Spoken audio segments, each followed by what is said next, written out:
হরে কৃষ্ণ।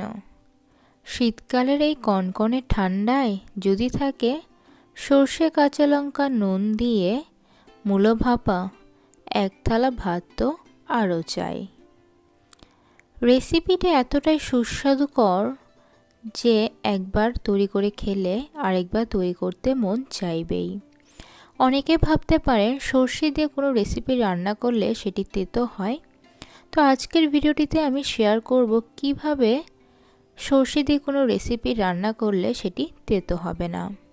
তো বন্ধুরা, আর দেরি না করে চলুন চটপট আজকের রেসিপিটি দেখে নেই। রেসিপিটি তৈরি করার জন্য এখানে আমি সাদা মূলো নিয়েছি। আপনারা যেই কোনো মূলো নিতে পারেন, লাল মূলোও নিতে পারেন। খোসাটা খুব সুন্দরভাবে ছাড়িয়ে নিচ্ছি।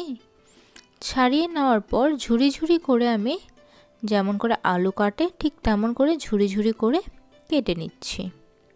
ঠিক যতটা ঝুরি করে পারবেন কেটে নেবেন। ঝুরি করে কেটে সাথে সাথে কিন্তু আমি জলে ভিজিয়ে দিচ্ছি।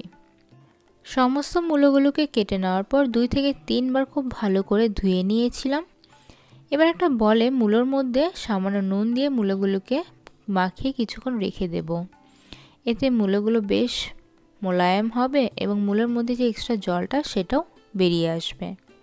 সেই ফাঁকে আমরা বাদামটা ভেজে নেব। তার জন্য একটা কড়াইতে, খালি কড়াইতেই কাঁচা বাদামটা দিয়ে দিলাম। বাদামটাকে ক্রমাগত এভাবে নেড়ে মিডিয়াম থেকে লো আঁচে 5 থেকে 10 মিনিটের মধ্যে ভেজে নিলাম। একদম দোকানের মতো পারফেক্ট বাদাম ভাজি। এভাবে আমি সমস্ত বাদামগুলো থেকে খোসাগুলোকে ছাড়িয়ে নিয়ে শিলনোড়ায় বেটে নিচ্ছি।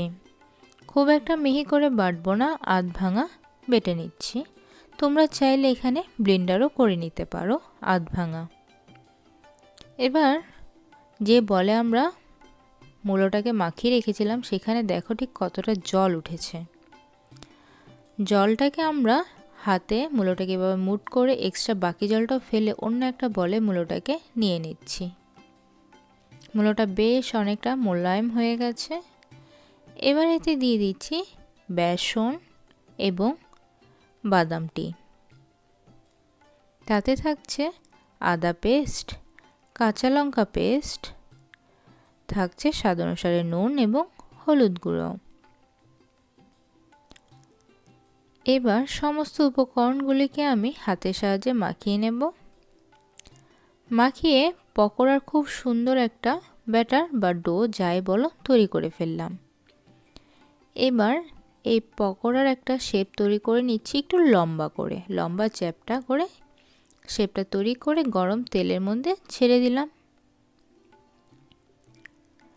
এবার গরম তেলে আমি হাই ফ্লেমে এপাশ ওপাশ দুপাশ প্রথমে হাই ফ্লেমে ভেজে নিচ্ছি।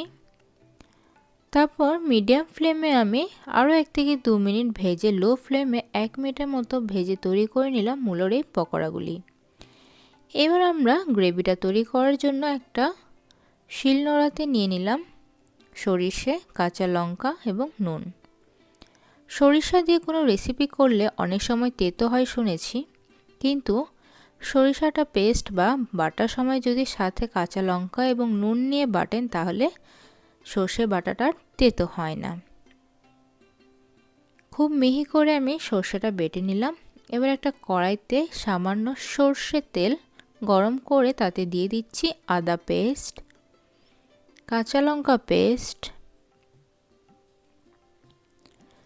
জিরা পেস্ট, স্বাদ মতো নুন, হলুদ গুঁড়ো, সরিষা পেস্ট। সমস্ত উপকরণগুলিকে খুব ভালো করে মিডিয়াম আঁচে কষিয়ে নিচ্ছি। বেশ কিছুক্ষণ কষিয়ে নেওয়ার পর দিয়ে দিলাম অল্প অল্প করে জল। এবার এতে ভেজে রাখা মূলোগুলি দিয়ে দিচ্ছি। মূলোগুলোকে দিয়ে দেওয়ার পর আমি ঢেকে দেব এবং 5 মিনিটের জন্য লো আঁচে বয়েল হতে দেব। লো আঁচে 5 মিনিট বয়েল করে নেওয়ার পর তৈরি হয়ে গেল আজকের রেসিপি মুলো ভাপা। সর্ষে দিয়ে মুলো ভাপার রেসিপিটি তোমাদের কেমন লেগেছে কমেন্টে অবশ্যই জানিও। ভিডিওটি দেখার জন্য ধন্যবাদ।